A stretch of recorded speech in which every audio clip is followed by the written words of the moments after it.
भारतीय मानसून, विशेषकर दक्षिणी पश्चिमी मानसून ने दुनिया भर में मौसम विज्ञानियों का ध्यान आकर्षित किया है। पिछले 4 दशकों में विभिन्न देशों की मौसम विज्ञानी सेवाओं तथा संगठनों द्वारा मानसून के संबंध में डाटा कलेक्शन तथा गहन अध्ययन के प्रयास किए गए हैं। इस प्रकार का पहला प्रयास 1962 से 1965 के मध्य इंटरनेशनल इंडिया ओशन एक्सपीडिशन द्वारा किया गया। इसका आयोजन international council of scientific unions, scientific committee on ocean research तथा यूनेस्को द्वारा वर्ल्ड मीटरोलॉजिकल ऑर्गेनाइजेशन के साथ संयुक्त रूप से किया गया।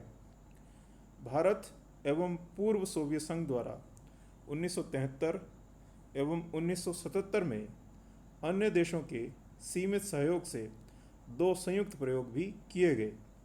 इन प्रयोगों को इंडो सोवियत मानसून एक्सपेरिमेंट तथा मानसून 77 के नाम से जाना जाता है।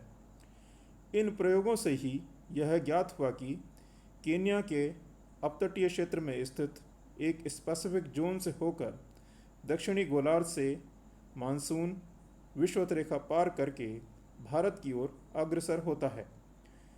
1977 में बंगाल की खाड़ी के ऊपर अपर एयर ऑब्जर्वेशन भी किए गए। भारतीय मानसून के संबंध में डाटा कलेक्शन हेतु एक बड़ा प्रयास 1979 में मॉनेक्स 1979 के नाम से किया गया। इसका आयोजन international council of scientific unions के ग्लोबल एटमॉस्फेरिक रिसर्च प्रोग्राम तथा वर्ल्ड मेट्रोलॉजिकल ऑर्गेनाइजेशन के संयुक्त तत्वावधान में वर्ल्ड वेदर वॉच कार्यक्रम के अंतर्गत किया गया। अंतर्राष्ट्रीय वैज्ञानिक समुदाय द्वारा मानसून के संबंध में जानकारी एकत्रित करने हेतु यह सबसे बड़ा वैज्ञानिक प्रयास था, जिसमें 45 देशों के वैज्ञानिकों एवं संसाधनों ने यूनाइटेड नेशंस के नेतृत्व में कार्य किया। मानसून की सामयिक विशेषताओं को ध्यान में रखते हुए मॉनेक्स को 3 कंपोनेंट्स के साथ डिज़ाइन किया गया था।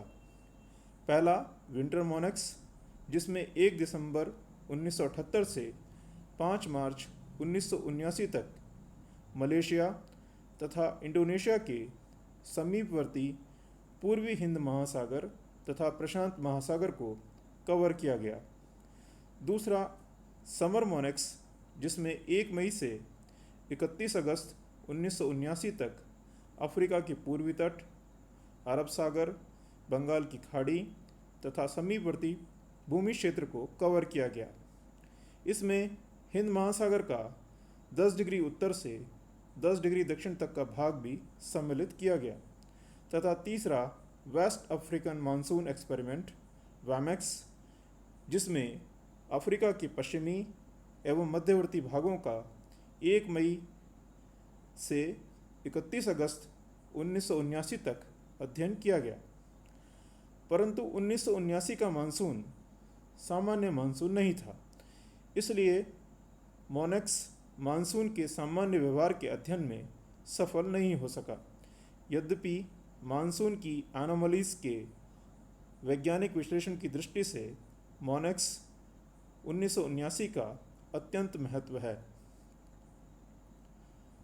प्रिय विद्यार्थियों, पिछले कुछ लेक्चर्स में हमने भारतीय मानसून की उत्पत्ति एवं क्रियाविधि तथा मानसून के आगमन एवं प्रसरण पर चर्चा की है। जैसा कि हमने जाना है, भारत की जलवायु को ट्रॉपिकल मानसून क्लाइमेट की संज्ञा दी जाती है। मानसून भारत की जलवायु का सबसे बड़ा कंपोनेंट है, परंतु मानसून की अनिश्चितता भी जलवायु की एक बड़ी विशेषता है। भारतीय कृषि को मानसून का जुआ कहते हैं। Indian agriculture is a gamble of monsoon. यह कथन मानसून की अनिश्चितता को ही दर्शाता है। वास्तव में मानसून स्थानीय परिघटना नहीं है, इसकी संबद्धता अत्यंत व्यापक है। अतः भारतीय जलवायु की सबसे बड़ी विशेषता मानसून के व्यवहार को समझना आवश्यक है। नवीनतम अध्ययनों से ज्ञात हुआ है कि दूरस्थ क्षेत्रों तथा दीर्घ समय अंतराल पर होने वाली मेट्रोलॉजिकल इवेंट्स या मौसम विज्ञानी परिघटनाओं के बीच परस्पर संबंध है। इसे मेट्रोलॉजिकल टेलीकनेक्शन कहते हैं। भारतीय मानसून के संबंध में अल नीनो तथा सदर्न ऑसिलेशन एंसो ने बड़े पैमाने पर मौसम विज्ञानियों का ध्यान आकर्षित किया है। एंसो साइकिल का प्रयोग लगभग अंतर्राष्ट्रीय तिथि रेखा तथा 120 डिग्री पश्चिमी देशांतर के बीच पूर्वी मध्य विषुवतरेखीय प्रशांत क्षेत्र में सागर एवं वायुमंडल के तापमान के परिवर्तन को समझाने के लिए किया जाता है। ला नीना को एंसो की कोल्ड फेज या शीत अवस्था के रूप में जाना जाता है तथा अल नीनो एंसो की उष्ण अवस्था है। सागर सतह के सामान्य तापमान में विचलन से न केवल सागरीय प्रक्रियाओं पर प्रभाव पड़ता है, अपितु यह वैश्विक मौसम एवं जलवायु पर भी बड़ा प्रभाव डालती है। अल नीनो एवं ला नीना की अवधि 9 से 12 महीने होती है, परंतु कुछ परिघटनाएं वर्षों तक चलती हैं। यद्यपि इनकी आवृत्ति अनिश्चित है, परंतु अल नीनो व ला नीना की घटना औसत रूप से प्रति 2 से 7 वर्ष में होती है। अल नीनो की आवृत्ति ला नीना की अपेक्षा अधिक है।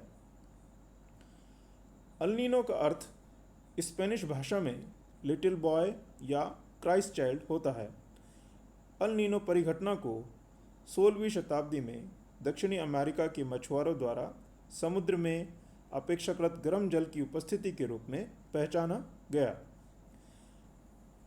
अल नीनो का प्रयोग मध्यवर्ती एवं पूर्व मध्य विषुवतरेखीय प्रशांत क्षेत्र में सागर सतह के तापमान में सामयिक वृद्धि एवं तत्संबंधी व्यापक स्तरीय सागर वायुमंडल अंतरक्रिया जनित जलवायु परिघटना के लिए किया जाता है।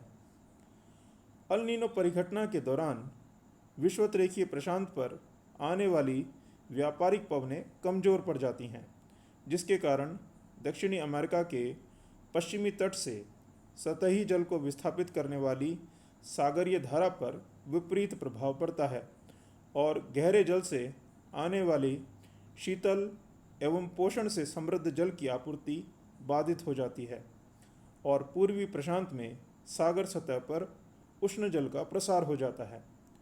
एंसो की उपस्थिति विश्व के बड़े भाग में दीर्घकालिक मौसम प्रारूप, सागरीय दशाओं एवं महासागरीय मत्स्य उत्पादन पर प्रभाव डालती है। व्यापारिक पवनों का कमजोर एवं शक्तिशाली होना विषुवतरेखीय प्रशांत के ऊपर वायुमंडल में दाब प्रवणता के कारण होता है। सागर सतह के तापमान में वृद्धि होने से उसके ऊपर वायुदाब में कमी हो जाती है। इस प्रकार वायुदाब प्रवणता सागर सतह के तापमान को प्रभावित करती है तथा सागर सतह का तापमान वायुदाब प्रवणता को। अतः एंसो एक प्रकार का सागर वायुमंडलीय तंत्र है। एंसो की उपस्थिति विश्व के बड़े भाग में दीर्घकालिक मौसमी प्रारूप, सागरीय दशाओं तथा महासागरीय मत्स्य उत्पादन पर प्रभाव डालती है। ला नीना का अर्थ स्पेनिश भाषा में लिटिल गर्ल होता है। ला नीना को एंटी अल नीनो या सामान्यतः शीत परिघटना कहा जाता है। ला नीना पूर्वी मध्य विषुवतरेखीय प्रशांत महासागर में सतह के सामान्य से कम तापमान की दशाओं को प्रदर्शित करता है। वैश्विक स्तर पर ला नीना के प्रभाव अल नीनो के विपरीत होते हैं। इसमें संपूर्ण विषुवतरेखीय प्रशांत पर व्यापारिक पवनें सामान्य से अधिक शक्तिशाली होती हैं तथा विषुवतरेखीय प्रशांत सामान्य से अधिक ठंडा होता है। अल नीनो भारतीय मानसून को प्रभावित करता है। जब दक्षिणी प्रशांत महासागर में तापमान सामान्य से अधिक होता है तो भारत में कम वर्षा होती है। यद्यपि कुछ ऐसे भी वर्ष रहे हैं जब अल नीनो परिघटना नहीं हुई, परंतु भारत में कम वर्षा हुई, जबकि कुछ अल नीनो वर्षों में पर्याप्त वर्षा भी हुई। भारतीय मानसून के पिछले 100 वर्षों के एक अध्ययन में यह पाया गया कि 45 कम वर्षा वाले वर्षों में केवल 19 वर्ष ही अल नीनो से संबंधित हैं। दूसरी ओर 6 अल नीनो वर्षों में मानसून की अच्छी वर्षा हुई। इस प्रकार यद्यपि कमज़ोर मानसून को अल नीनो से जोड़ा जाता है, परंतु इनमें एकमात्र यही संबंध नहीं है। सदर्न ऑसिलेशन या दक्षिणी दोलन का तात्पर्य प्रशांत एवं हिंद महासागर के मौसम विज्ञानी परिवर्तनों के सी-सॉ पैटर्न से है। इसकी खोज 1920 में सर गिलबर्ट वॉकर ने की थी। वॉकर जब इंडियन मेट्रोलॉजिकल सर्विस में थे तो उन्होंने ये ज्ञात किया कि जब विषुवतरेखीय दक्षिणी प्रशांत पर उच्च वायुदाब होता है तो विषुवतरेखीय दक्षिणी हिंद महासागर पर निम्न दाब होता है या फिर इसकी विपरीत स्थिति होती है। प्रशांत एवं हिंद महासागर पर इस प्रकार का उच्च एवं निम्न वायुदाब का प्रारूप विषुवत रेखा के सहारे पवन के लंबवत संचरण का कारण बनता है, जिसमें निम्न दाब पर से हवाएं ऊपर उठती हैं तथा उच्च दाब क्षेत्र पर नीचे की ओर बैठती हैं। इसे वॉकर सर्कुलेशन कहते हैं। हिंद महासागर पर निम्न दाब एवं ऊपर की ओर उठती हवाएं भारत में मानसून की अच्छी वर्षा को प्रदर्शित करती हैं। दूसरे शब्दों में, जब शीत ऋतु में हिंद महासागर पर निम्न वायुदाब होता है तो भारत में बेहतर ग्रीष्मकालीन मानसून तथा अच्छी वर्षा की संभावना बनती है। सामान्य स्थिति से इसका पूर्व की ओर खिसकाव, जैसा कि अल नीनो वर्षों में होता है, भारत में मानसूनी वर्षा को घटा देता है। अल नीनो तथा सदर्न ऑसिलेशन या दक्षिणी दोलन की इस परस्पर संबद्धता के कारण इसे संयुक्त रूप से एंसो परिघटना कहते हैं। सर गिलबर्ट वॉकर द्वारा मानसून वर्षा के दीर्घकालिक पूर्वानुमान के लिए प्रयुक्त पैरामीटर्स का आज भी प्रयोग किया जाता है। दक्षिणी दोलन की समयावधि निश्चित नहीं है, यह 2 से 5 वर्ष के बीच बदलती रहती है। दक्षिणी दोलन की तीव्रता मापने के लिए विभिन्न सूचकांकों का प्रयोग किया जाता है, जिसमें से सदर्न ऑसिलेशन इंडेक्स सबसे महत्वपूर्ण है। इसमें फ्रेंच पोलिनेशिया में स्थित ताहिती, जो कि प्रशांत महासागर को प्रदर्शित करता है, तथा उत्तरी ऑस्ट्रेलिया में स्थित पोर्ट डार्विन, जो कि हिंद महासागर को प्रदर्शित करता है, के बीच वायुदाब के अंतर की गणना की जाती है। पॉजिटिव तथा नेगेटिव एसओआई अच्छे एवं बुरे मानसून को प्रदर्शित करते हैं। पॉजिटिव एसओआई की स्थिति में ताहिती का वायुदाब पोर्ट डार्विन से अधिक होता है, अर्थात पूर्वी प्रशांत पर उच्च वायुदाब तथा हिंद महासागर पर निम्न वायुदाब होता है। ईस्टर्न पैसिफिक पर कम वर्षा होती है तथा हिंद महासागर एवं भारत में अच्छी मानसून वर्षा की संभावना बनती है। नेगेटिव एसओआई की स्थिति में पोर्ट डार्विन का वायुदाब ताहिती से अधिक होता है, अर्थात हिंद महासागर में उच्च वायुदाब तथा पूर्वी प्रशांत में निम्न वायुदाब होता है, जिससे हिंद महासागर पर कमजोर मानसून तथा कम वर्षा की स्थिति बनती है तथा प्रशांत पर सामान्य से अधिक वर्षा होती है। 1985 में इंडियन मेट्रोलॉजिकल डिपार्टमेंट ने एक अंतर्राष्ट्रीय अध्ययन कार्यक्रम में भाग लिया, जिसे tropical oceans and global atmosphere toga कहा जाता है। इस कार्यक्रम में मानसून टेलीकनेक्शंस तथा इंटरनल वेरिएबिलिटी या आंतरिक विविधता के संबंध में जानकारी एकत्रित की गई। टोगा के फॉलोअप के रूप में जनवरी 1995 में अंतर्राष्ट्रीय स्तर पर ऑपरेशनल क्लाइमेट फोरकास्टिंग सिस्टम को विकसित करने के लिए क्लाइमेट वेरिएबिलिटी या क्लिवर की स्थापना की गई। डिपार्टमेंट ऑफ स्पेस द्वारा इंडियन मिडल एटमॉस्फेरिक प्रोग्राम प्रारंभ किया गया, जिसका उद्देश्य वर्तमान मौसम पूर्वानुमान योजना को बेहतर बनाना है। 1987 में गंभीर सूखे के पश्चात मानसून वर्षा के पूर्वानुमान हेतु 15 पैरामीटर वाला parametric and power regression model विकसित किया गया।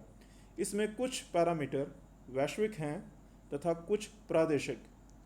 इन पैरामीटर को 4 बड़ी श्रेणियों में बांटा गया है, जिनमें टेम्परेचर, प्रेशर, विंड पैटर्न तथा स्नो कवर को सम्मिलित किया गया है। 80 के दशक के उत्तरार्ध में यह ज्ञात किया गया कि यदि पैरामीटर 50% अनुकूलता दर्शाते हैं तो भारत में सामान्य वर्षा होती है, और यदि यह पैरामीटर 70% अनुकूलता दर्शाते हैं तो भारत में मानसून वर्षा सामान्य से अधिक होती है। एक अन्य पैरामीटर उत्तरी पूर्वी गोलार्ध में सरफेस प्रेशर एनोमली बाद में जोड़ा गया, और इस प्रकार वर्तमान में इंडियन मेट्रोलॉजिकल डिपार्टमेंट द्वारा पावर रिग्रेशन मॉडल हेतु 16 पैरामीटर का प्रयोग किया जाता है। इस मॉडल द्वारा 1989 के पश्चात से वर्षा का सटीकता से पूर्वानुमान किया जा रहा है, यद्यपि नवीन अध्ययनों द्वारा और अधिक जानकारी जुटाई जा रही है।